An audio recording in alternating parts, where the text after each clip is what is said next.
The massive window of the exploration vessel showed nothing but destruction. Captain James Miller stood with his hands clasped behind his back, watching as another Alliance battleship split apart in a brilliant flash of blue and white. His ship, hidden behind the moon of a gas giant, was recording everything. The swarm didn't care about small exploration vessels. They were after bigger prey. The Alliance fleet had arrived with 200 ships. Now, less than 20 remained.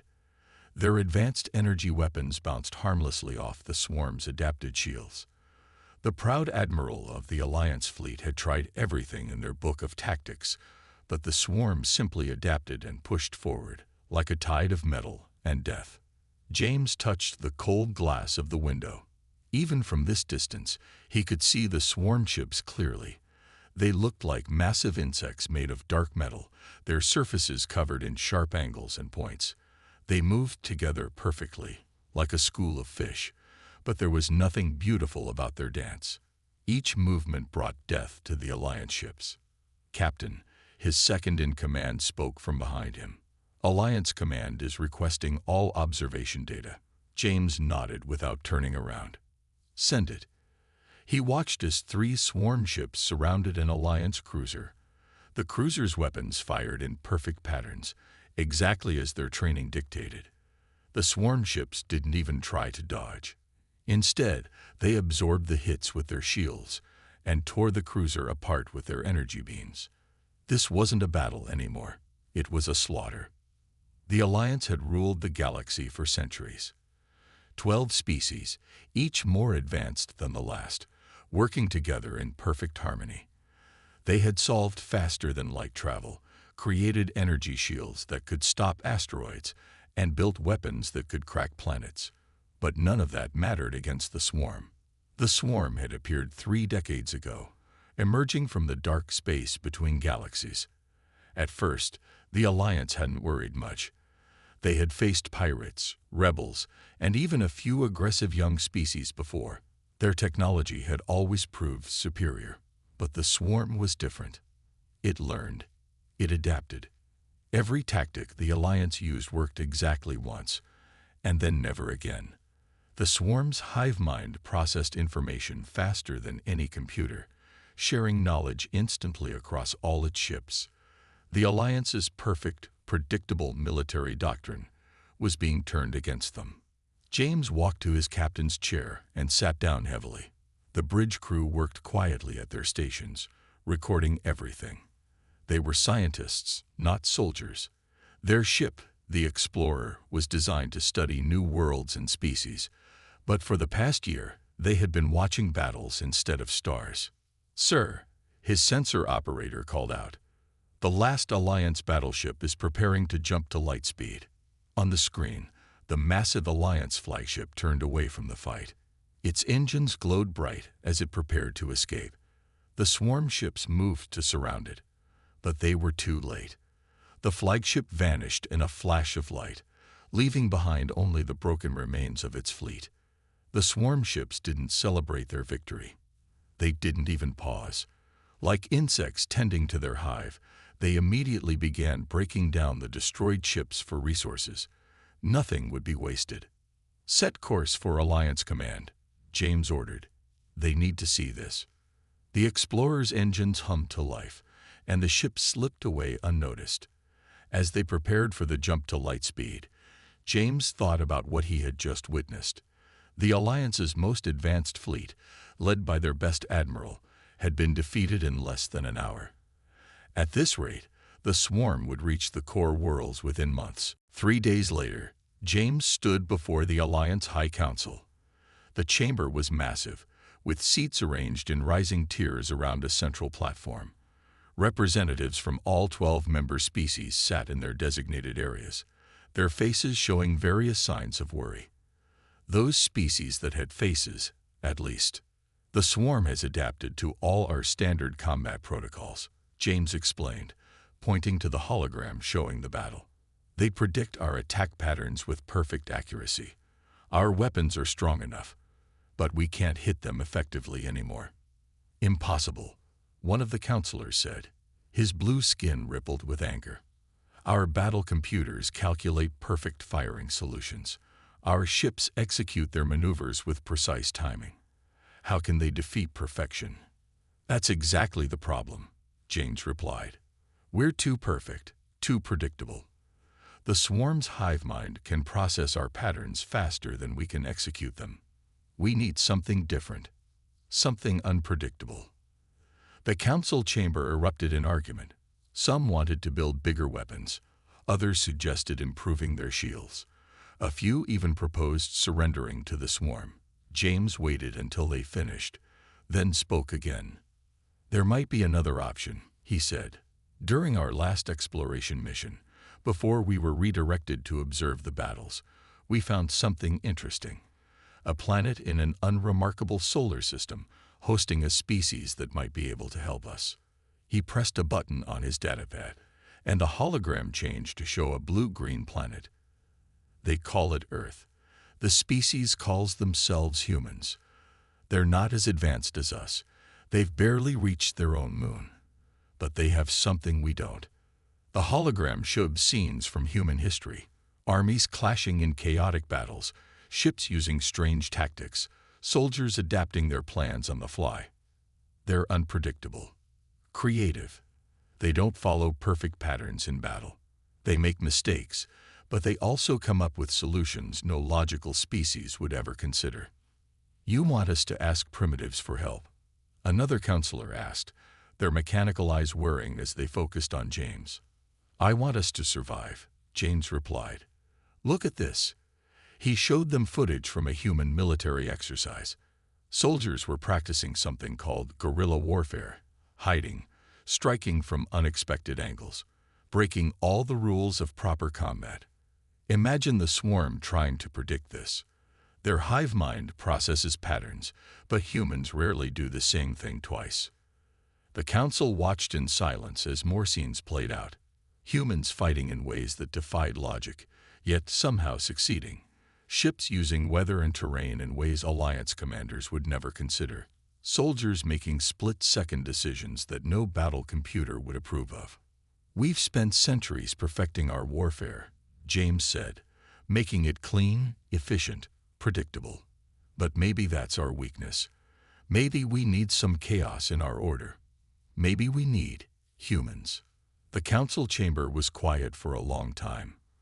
Finally, the head counselor spoke. Even if what you say is true, these humans are primitive. They don't have faster-than-light travel. They don't have energy shields. How could they possibly help against the swarm? James smiled. We don't need their technology. We need their minds, their creativity, their unpredictability. We can provide the advanced weapons and ships. They can teach us how to use them in ways the swarm would never expect. He looked around the chamber, meeting the eyes, optical sensors, and other sensing organs of each council member. The swarm is coming. Our perfect tactics aren't working. We need something different, something unpredictable, something human. The council began to discuss among themselves. As they debated, James looked back at the hologram of Earth. The blue planet spun slowly, its inhabitants unaware that they might hold the key to saving the galaxy.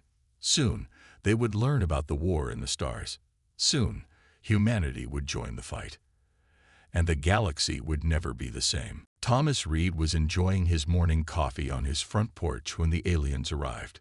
He didn't panic when the sleek silver ship landed in his wheat field. 25 years in the military had taught him to stay calm in strange situations. He simply took another sip of his coffee and watched as the ship's door opened with a soft hiss. The aliens that stepped out looked almost human, except for their blue skin and slightly larger eyes. They walked straight toward his house, moving with the precise steps of military personnel. Thomas recognized that walk. He'd seen it countless times during his years as a combat instructor. Thomas Reed, the lead alien, said in perfect English, "We need to talk about saving the galaxy." Thomas set down his coffee cup. "Well," he said, "you better come inside then." The meeting lasted 3 hours. The aliens, who called themselves the Alliance representatives, showed him holographic images of battles in space. They explained about the swarm, about their losing war, and about why they had come to Earth. Thomas listened quietly, asking occasional questions, his tactical mind already processing the information. "Let me get this straight," he said finally. "You have ships that can cross the galaxy in days. You have weapons that can destroy planets. You have shields that can stop almost anything. And you're losing because you don't know how to fight dirty." The lead alien, who had introduced himself as first speaker, nodded. "Our military doctrine is based on perfection. Perfect formations, perfect timing, perfect execution. But the swarm adapts to perfection. We need something else." Thomas stood up and walked to his bookshelf. He pulled out an old, worn book, The Art of War by Sun Tzu. "You know," he said, "humans have been fighting each other for thousands of years. We've learned a few things about warfare that you might find interesting." He opened the book to a marked page. "All warfare is based on deception. When you are able to attack, you must seem unable. When using your forces, you must appear inactive. When you are near, you must make the enemy believe you are far away." The aliens looked confused. "But that's illogical," one of them said. "Why would you pretend to be weak when you are strong?" Thomas smiled. "Because the unexpected wins battles. You said this swarm learns from patterns. Well, what if there are no patterns to learn from?" Over the next few days, more Alliance representatives arrived.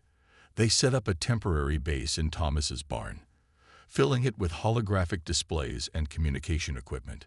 Thomas brought in other retired military personnel, people he trusted, people who understood unconventional warfare.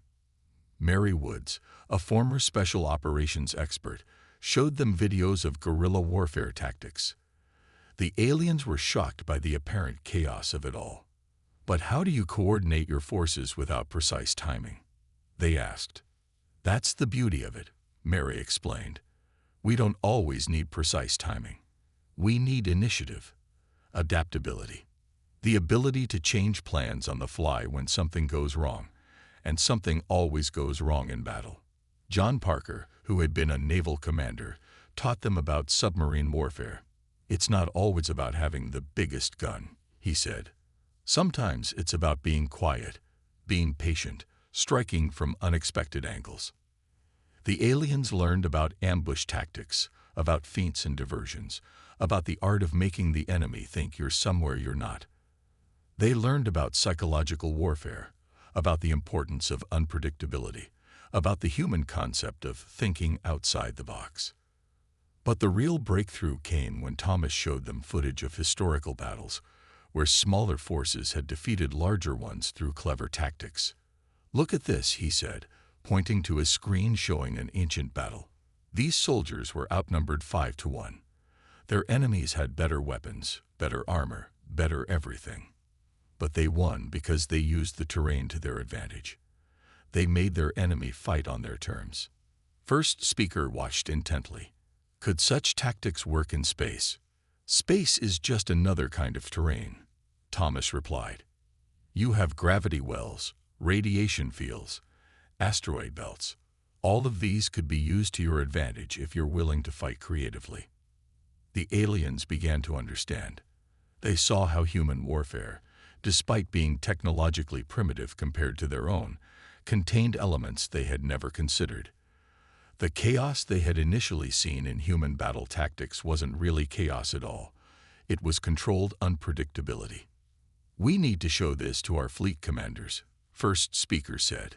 "But more than that, we need humans to teach us how to think this way." Thomas nodded. "I'll help you. But first, we need to tell the world what's happening. If we're going to fight this war, we need to do it right." The global announcement was made the next day. The Alliance ships appeared over every major city, and the message was broadcast worldwide. Humanity was not alone, and the galaxy needed their help. The response surprised even Thomas. Instead of panic, there was determination. Instead of fear, there was excitement. Humans had spent centuries looking at the stars, wondering if they were alone.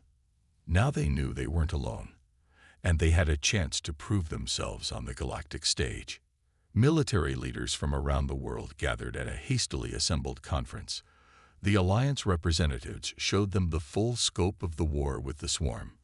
The human leaders watched the battle footage, analyzed the swarm's tactics, and began to formulate strategies.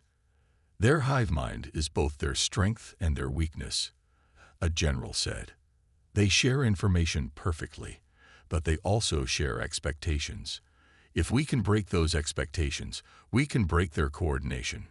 The Alliance provided technology, basic ships that humans could learn to pilot, simplified versions of their weapons and shields.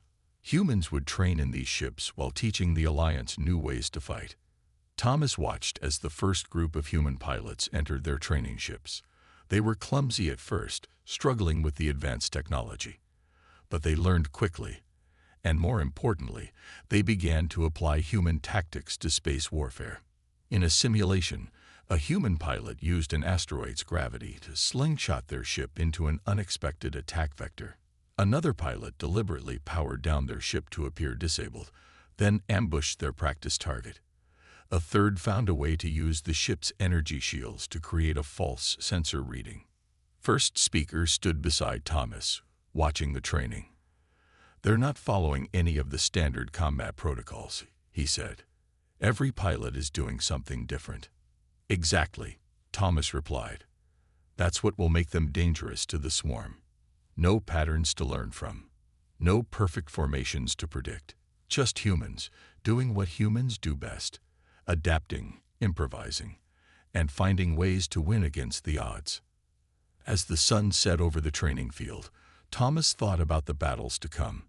The swarm was still out there, still advancing, still consuming worlds. But now, for the first time, the Alliance had hope. They had something the swarm had never encountered before: human unpredictability. The galaxy was about to learn what happened when humans joined a fight, and Thomas had a feeling the swarm wasn't going to like the lesson. Commander Anna Stone stood on the bridge of the Alliance battleship Defender, watching her human crew work alongside the alien personnel. 3 months of training had changed both sides. The Alliance crew had learned to be flexible, while the humans had learned to handle the advanced technology. It wasn't perfect yet, but it was getting better every day. Swarm ships detected. The sensor operator announced.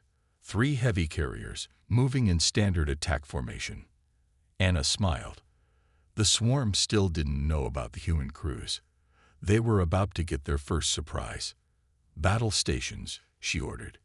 "Execute Plan Chaos." The crew responded immediately. The Alliance members had stopped flinching at the name. They were starting to understand that chaos didn't mean random. It meant unpredictable, flexible, adaptive. Everything the swarm wasn't. "Engineering, start the reactor fluctuation," Anna commanded.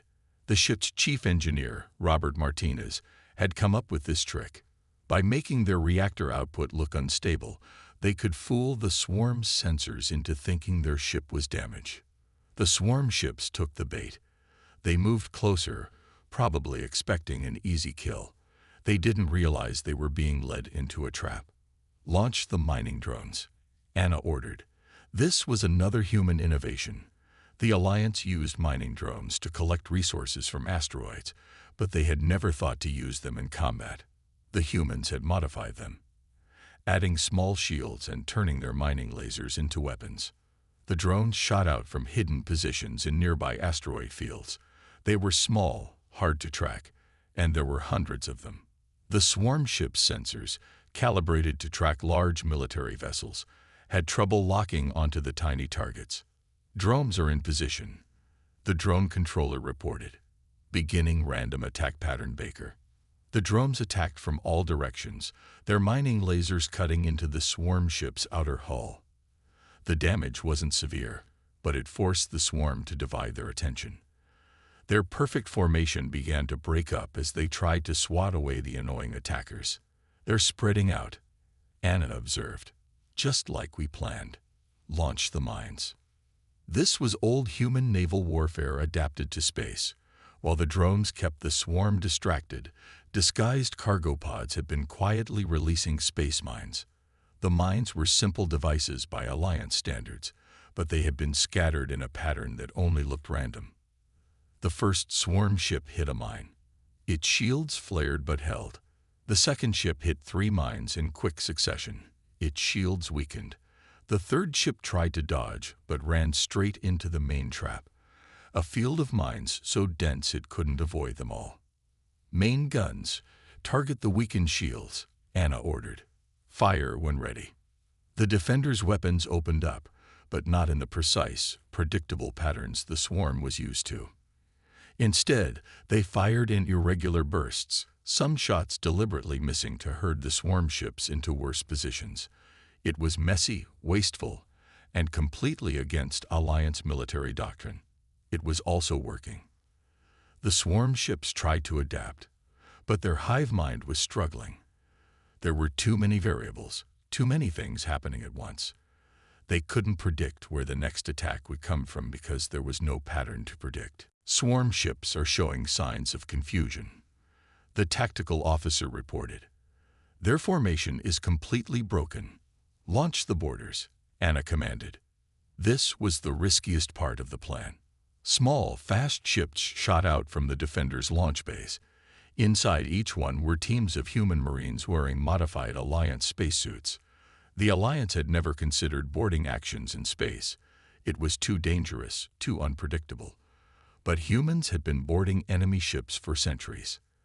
The boarding ships slipped through gaps in the swarm's defenses, attaching themselves to the hulls of the massive carriers. The Marines cut their way inside, moving through the alien corridors with practiced speed. Their goal wasn't to capture the ships. That would be impossible with the small teams they had. Instead, they planted devices that Robert's engineering team had created, hybrid machines that broadcast confusing signals directly into the swarm's neural network. Boarders report all devices planted, the communication officer announced. They're beginning withdrawal. Activate the devices, Anna ordered. The effect was immediate and dramatic. The swarm ships began to move erratically, their coordination completely disrupted. The hive mind's attempt to process the confusing signals was overwhelming their control systems. All boarders clear, the comm officer reported. Swarm ships are showing massive system failures. Launch the kill shots, Anna commanded. The defenders' main guns fired again, this time in concentrated bursts at specific weak points on the swarm ships. Without their usual perfect coordination, the swarm couldn't adjust their shields fast enough. One by one, the massive carriers broke apart. The bridge crew watched in stunned silence. They had just destroyed 3 swarm carriers with a single Alliance battleship. It was unprecedented. Damage report, Anna asked. Minor shield damage from debris, the damage control officer replied. No casualties. All systems functioning normally. Anna nodded. The human tactics had worked better than anyone had expected. The combination of deception, distraction, and targeted strikes had completely overwhelmed the swarm's usual advantages. Send the battle data to Alliance Command, she ordered. They need to see this. As the crew began collecting the mining drones and recovering the unused mines, Robert came to the bridge. The disruption devices worked perfectly, he reported. The swarm never saw it coming. They're so used to dealing with electronic warfare that they had no defense against old-fashioned signal jamming combined with neural disruption. Good work, Anna said. Your engineering team did amazing things with the Alliance tech. That's the advantage of coming in with fresh eyes, Robert replied. We're not bound by centuries of doctrine about how these systems should work. We just look at what they can do and think of new ways to use it. Anna looked at the debris field that had been 3 swarm carriers. Send a message to all Alliance ships in the sector, she ordered. Tell them Operation Chaos is a success. We're ready to begin full deployment. Across Alliance space, more ships were being modified with human innovations. More crews were learning to fight unpredictably. More engineers were finding new ways to use old technology. The swarm was still advancing, still dangerous. But for the first time since the war began, they were facing an enemy they couldn't predict. An enemy that didn't follow logical patterns. An enemy that turned their own strengths against them. The galaxy was changing. The era of perfect, predictable warfare was over.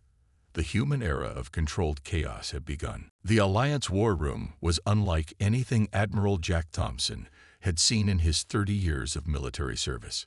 Alien technology mixed with human military thinking had turned it into something entirely new. Holograms showed battles happening across the galaxy, while human and alien officers worked together at stations designed for both species. Another victory in the Spiral Arm sector, an Alliance officer reported. The human tactic they call submarine warfare is proving very effective in nebula regions. Jack watched as the hologram showed Alliance ships hiding in gas clouds, powering down all but essential systems, then striking swarm supply lines when they least expected it. It was an old Earth Navy tactic adapted for space warfare, and the swarm hadn't figured out how to counter it yet. "Show me the Orion front," Jack ordered. The hologram shifted to another sector of space, where a major battle was unfolding. Here, human pilots were using asteroid fields in ways that made the Alliance officers nervous, but were proving remarkably effective. The human ships darted between the rocks, using them for cover and as weapons. They would hide behind larger asteroids, then use their ships' gravity beams to hurl smaller rocks at swarm vessels. It wasn't elegant, but it worked. "Sir," his communications officer called out. "Message from the Beta Strike Group. They've successfully tested the new electronic warfare package." This was Robert Martinez's latest creation. He had taken the disruption devices that had worked so well in the first battle and improved them. Now they could be fired like torpedoes, creating zones of confusion in the swarm's neural network. "Tell them to share the data with all fleet commands," Jack ordered. "I want every ship equipped with these devices within the week." The war had been going on for 2 months since humans had joined the fight. The swarm was still advancing in some sectors, but for the first time, they were also retreating in others. Their losses were mounting, and their usual ability to adapt was being pushed to its limits. "Admiral," an Alliance scientist approached his command station. "We've analyzed the latest swarm behavior patterns. They're showing signs of something we've never seen before." "What is it?" Hesitation. The scientist displayed a series of data graphs. "In recent battles, swarm ships have begun pausing before engaging our forces. They appear to be uncertain." Jack smiled. This was what they had been hoping for. The swarm's greatest strength, its ability to learn and adapt, was becoming a weakness. They had learned that humans were unpredictable, and that knowledge was making them cautious. "Sir," another officer called out. "Large swarm fleet detected entering the Carina sector. At least 300 ships." The hologram shifted to show the incoming swarm force. It was one of the largest concentrations they had seen since the war began. But instead of their usual tight formation, the swarm ships were spread out, moving cautiously. "They're trying to minimize their vulnerability to our new tactics," Jack observed. "But that also reduces their combat effectiveness. Signal all nearby fleet elements. We're going to show them why that's a mistake." The battle plan was pure human thinking. While the main Alliance fleet engaged the swarm head-on, smaller groups of ships would use the confusion to slip behind enemy lines. Some would attack supply ships, others would lay mines, and some would broadcast false sensor data to add to the chaos. "Launch Operation Thunderstorm," Jack commanded. The name came from an old Earth weather phenomenon, and it fit perfectly. Like a massive storm, the attack came from all directions at once. The main fleet hit the swarm formation hard, their weapons firing in unpredictable patterns that the hive mind couldn't easily track. While the swarm tried to cope with this assault, human-led strike teams attacked from multiple vectors. Some used the new disruption torpedoes, creating bubbles of confusion in the swarm's neural network. Others launched swarms of modified mining drones, overwhelming the swarm's point defense systems. "Sir, look at this." His tactical officer highlighted a section of the battle. A group of human pilots was doing something that seemed insane. They were deliberately flying their ships into the debris field created by the battle. But there was method in their madness. The debris interfered with sensors, making it hard for the swarm to track them. The pilots used this cover to get close to their targets, launching devastating short-range attacks before disappearing back into the chaos. "The swarm formation is breaking up," someone reported. "They're trying to retreat, but their coordination is disrupted." Jack watched as the mighty swarm fleet began to fall apart. Without their perfect coordination, they couldn't maintain their defensive formations. Without their ability to predict enemy actions, they couldn't effectively counterattack. And without their usual confidence, they couldn't adapt fast enough to the constantly changing situation. "Send in the cleanup crews," he ordered. This was another human innovation. Instead of letting damaged swarm ships escape to repair and return, special teams of heavily armed ships would pursue and destroy them. It was a costly tactic in terms of resources, but it denied the swarm valuable combat data they could use to adapt. As the battle wound down, Jack received reports from other sectors. The swarm was retreating in multiple systems, abandoning their attacks in the face of human-led alliance forces. They were learning a hard lesson. You couldn't adapt to an enemy that never did the same thing twice. Admiral, his second-in-command, approached with a datapad. "Alliance High Command has analyzed our recent victories. They're implementing human military training programs across all their forces." Jack nodded. The Alliance was learning too. Their centuries of rigid military doctrine were giving way to a more flexible approach. They were studying Earth's military history, learning from humanity's long experience with warfare. "Show me the strategic map," he ordered. The hologram changed to display the entire theater of war. For the first time since the swarm appeared, there were more green arrows showing Alliance advances than red arrows showing swarm movement. The tide was turning. "Send word to all commands," Jack said. "Tell them to keep pushing. The swarm may be able to adapt to patterns, but we'll show them what happens when there are no patterns to adapt to." The war room buzzed with activity as his orders were relayed. Human and Alliance officers worked together, planning new operations and developing new tactics. They had found their strength, not in technology or numbers, but in the unpredictable, adaptive nature of human warfare. The swarm had ruled space through fear, using their perfect coordination and adaptive abilities to overwhelm all opposition. Now they were learning what it meant to fear an enemy they couldn't predict or understand. The galaxy was changing, and humanity was leading the way. The massive fleet gathered near the core worlds looked nothing like traditional Alliance formations. Ships of all sizes were arranged in seemingly random patterns, their positions constantly shifting. To an outside observer, it might have looked messy, even chaotic, but there was purpose in that chaos. Fleet Admiral James Miller, the same man who had first suggested bringing humans into the war, stood on the bridge of the flagship Victory. Around him, human and alien crew members worked together with practiced efficiency. They had come a long way from those first desperate days. "Swarm fleet detected," his sensor officer announced. It's the largest concentration we've ever seen. Over 1,000 ships." James nodded calmly. They had expected this. The swarm was gathering its forces for one final push, trying to overwhelm the Alliance's new tactics with sheer numbers. "Send the signal to all ships," he ordered. "Begin Operation Endgame."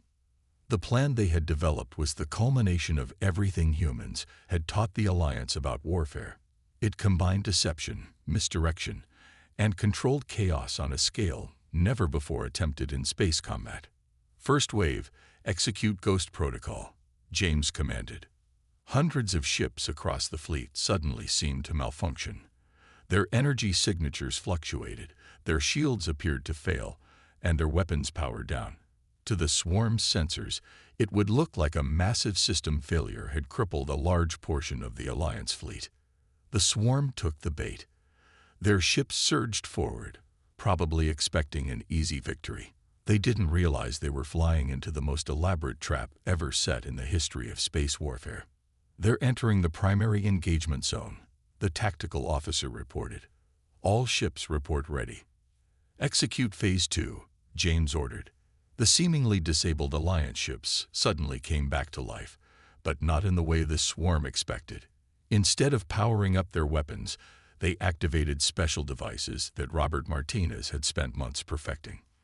The devices created a web of overlapping energy fields that played havoc with the swarm's neural network. At the same time, thousands of modified mining drones launched from hidden positions in nearby asteroid fields. But these weren't the simple drones from their first battles. These were new weapons designed specifically to exploit weaknesses in swarm technology that humans had discovered. Neural disruption field at full strength, someone reported. Swarm ships showing signs of confusion.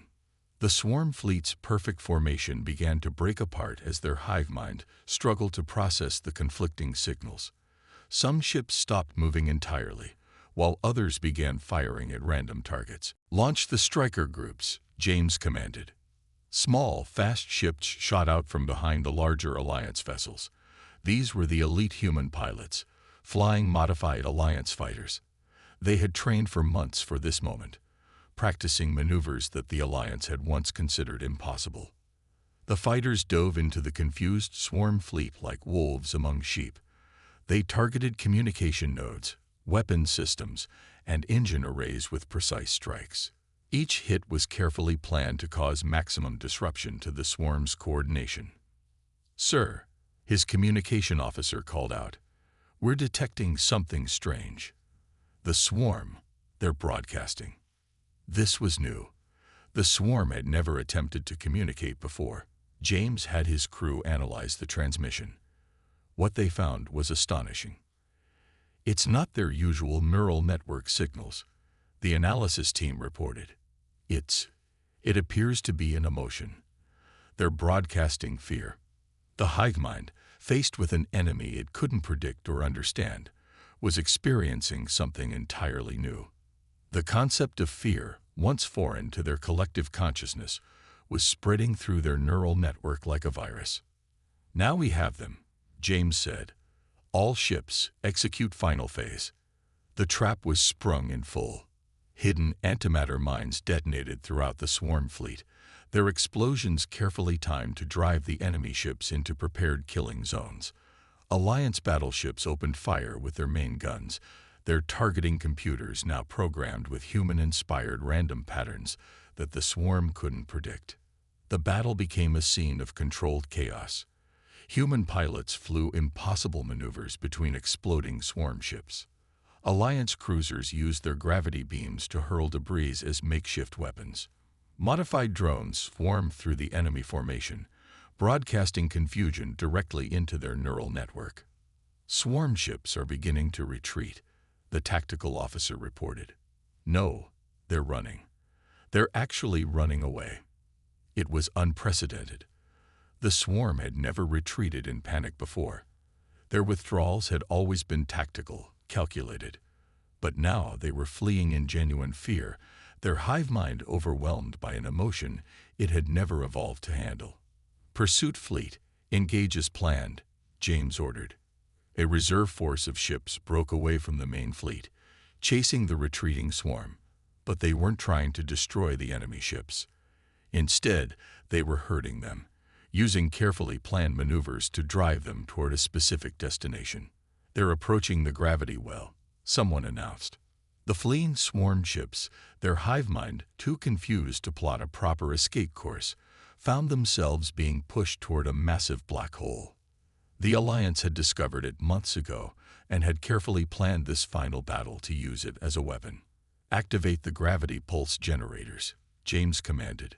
Special devices, built using a combination of Alliance technology and human ingenuity, created a massive gravitational surge. The pulse caught the retreating swarm ships and pushed them past the point of no return. Hundreds of ships disappeared beyond the black hole's event horizon, lost forever in its infinite darkness.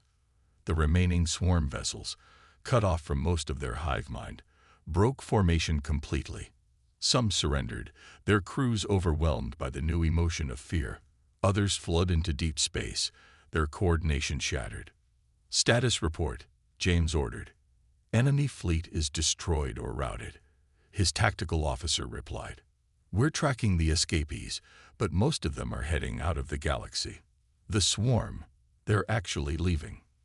The bridge crew stood in stunned silence. They had done it. The seemingly invincible swarm had been defeated not by superior technology or numbers, but by the one thing they couldn't adapt to: human unpredictability. James looked around at his crew, both human and alien. Send word to all Alliance worlds, he said. Tell them the core worlds are safe. Tell them the swarm is retreating. Tell them humanity says hello. The news spread quickly across the galaxy. The swarm, the terror that had threatened all sentient life, had been driven away by the combined might of Alliance technology and human ingenuity. The seemingly primitive species from an unremarkable planet had changed the course of galactic history. In the years that followed, the Alliance would change. They learned from humanity, adapting their rigid societies to become more flexible, more creative. Humans, in turn, learned from the Alliance, advancing their technology while maintaining their unique way of thinking. But one thing remained constant: the story of how the galaxy learned to fear when humans joined the fight. It became a legend, told across countless worlds, about how the most dangerous weapon in the universe wasn't technology or numbers, but the unpredictable, indomitable spirit of humanity.